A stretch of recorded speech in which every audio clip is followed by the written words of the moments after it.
हरे कृष्णा, राधे राधे।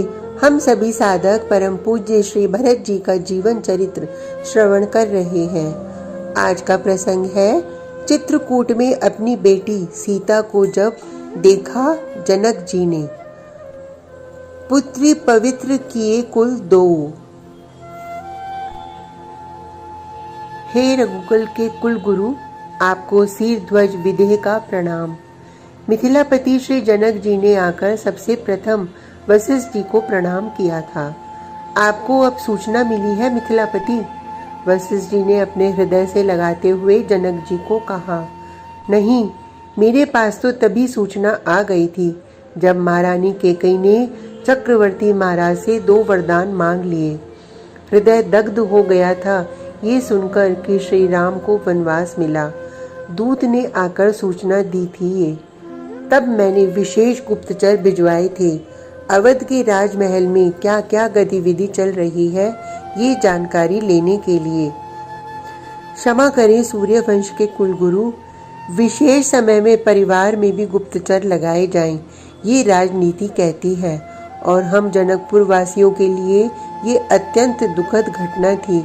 उनकी प्यारी बेटी बहन सब यहीं थी। कुछ समय के बाद ही उन गुप्तचरों ने हमें सूचना दी कि श्री राम वन के लिए चल दिए हैं। फिर कुछ ही दिन में ये सूचना हमें मिलती है कि महाराज ने अपना शरीर त्याग दिया। ओह, हम लोगों के हृदय में तो मानो वज्राघात ही हो गया था। फिर हमारे गुप्तचर ने हमारे पास सूचना भिजवाई कि भरत अपने ननिहाल से अवध आ चुके हैं। वशिष्ठ जी को सारी बातें बता रहे हैं महाराज जनक जी। फिर कुछ ही दिनों में ये सूचना आई कि भरत तो अवध के समस्त समाज को लेकर चित्रकूट के लिए निकल रहे हैं। बस उसके बाद हम लोग भी मिथिला से निकल गए थे। वशिष्ठ जी को ये बातें बता ही रहे थे, महाराज मिथिलापति के सामने श्री राम को देख लिया। श्री राम को जब अपने सामने देखा जनक जी ने तो नेत्र सजल हो गए थे। प्रणाम किया श्री राम ने जनक जी को। अपने हृदय से लगा लिया था विदेह ने। ये क्या हो गया देवी, ये क्या हो गया? सुनैना माँ रो पड़ी कौशल्या जी को विधवा के वेश में देखते ही। ये क्या हो गया? देव ने ये कैसा खेल खेला है? ओह देवी, आप तो विदेह राज की अर्धांगिनी हो। आपके यहाँ तो बड़े बड़े ज्ञानी और तत्वज्ञ महात्मा तत्व जानने के लिए आते हैं। अब ऐसे विदेह राज की पत्नी को मैं ज्ञान दूं, ये शोभा नहीं देगा। कौशल्या जी ने सुनैना माँ का हाथ पकड़ के ही कहा। पर यह सच्चाई है कि देव ने दुख का पूरा पर्वत ही हमारे ऊपर पटक दिया है। अब तो मिथिलापति हमारे अवध को भी आश्रय दें। नहीं, ऐसा मत कहिए। आपके चारों कुमार अवध के योग्य शासक बनने की योग्यता रखते हैं। और रही बात मिथिला और उसके अधिपति की, तो ये दोनों ही सदैव आपके सेवक हैं। सुनैना जी ने कहा। महाशोक के इस प्रसंग में स्वागत की किसे अपेक्षा होगी? पर भरत के समाज से थोड़ी दूरी पर ही श्री जनक जी ने अपना शिविर लगाया।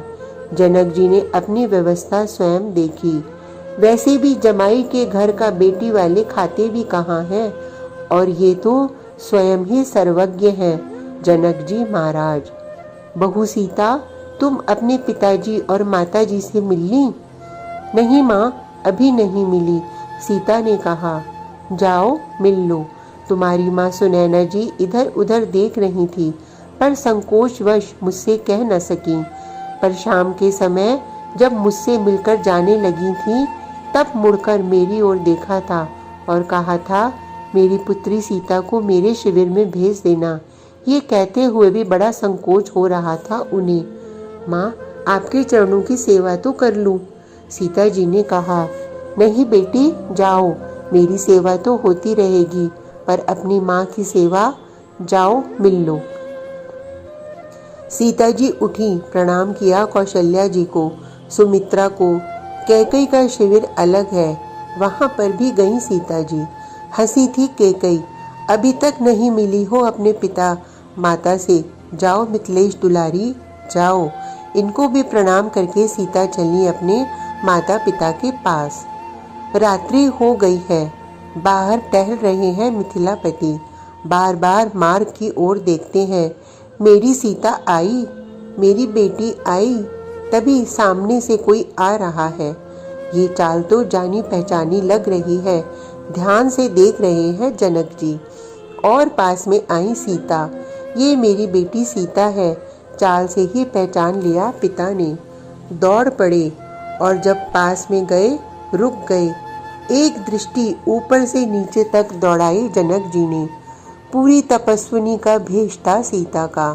वो सुंदर केश जर्जर हो गए थे। शरीर कृश हो गया था। और ये क्या, अपनी बेटी के पांव को देखा। पादुका नहीं थी, पैरों की बिबाइयां फटी थीं, कांटे भी लगते थे, उनमें से रक्त भी बहता था। नेत्रों से झरझर आंसू बह चले जनक जी के। पुष्प वाटिका में जब जाती थी सीता, तब पिता जनक ने अपने सेवकों को आदेश दे रखा था, गुलाब के फूलों की पंखुड़ियां उतारकर उन्हें जमीन पर बिछाए जाएं, पावड़े बिछाए जाएं। उनमें अपने चरण रखकर ये सीता चलती थी। और आज ये सोच कर ही हृदय कांप गया महाराज विदेह का। बेटी जानकी, रोते हुए जनक जी ने अपने हृदय से लगा लिया सीता को। बहुत दुख पा रही है ना तू? सुनैना जी आई। सीता, गले लगकर दोनों रोए हैं।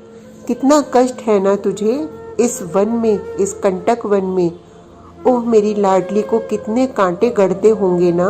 रो रही है सुनैना जी। नहीं माँ, मुझे क्यों कष्ट होगा, मेरे नाथ मेरे साथ हैं।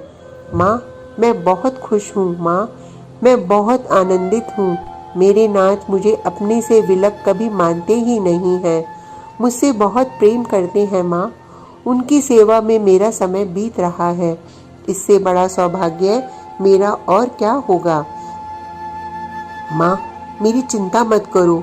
पिताजी, मैं सुखी हूँ। आपकी पुत्री जितनी सुखी है उतना और कौन हो सकता है। सीता जी के गले लगकर सुनैना रोई है। जनक जी ने अपना हाथ अपनी पुत्री के सर में रखा और यही कहा, बेटी, आज तुमने मिथिला को धन्य कर दिया, दोनों कुलों को धन्य कर दिया। जनक जी हिलकियों से रो पड़े। बेटा बिगड़ जाए तो एक ही कुल बिगड़ता है, पर बेटी अगर बिगड़ जाए तो दोनों कुलों को बिगाड़ कर रख देती है, पिता का और पति का कुल। पर बेटी अगर अच्छी हो तो वह दोनों कुलों का उद्धार कर देती है। ये जनक राजा आज बहुत प्रसन्न है। जा बेटी, अपना सेवा धर्म मत छोड़। इससे बड़ा और कोई धर्म नहीं है। तुमने आज अपने पिता की छाती चौड़ी कर दी। धन्य पुत्री सीता, तुम धन्य हो। इतना कहते हुए जनक जी अपने शिविर में चले गए। जाते हुए अपने पुत्री को देखने की हिम्मत भी नहीं थी जनक जी में। सुनैना देखती रही और सीता चली गई। आज का प्रसंग इतना ही। कल तक के लिए हरे कृष्णा, राधे राधे।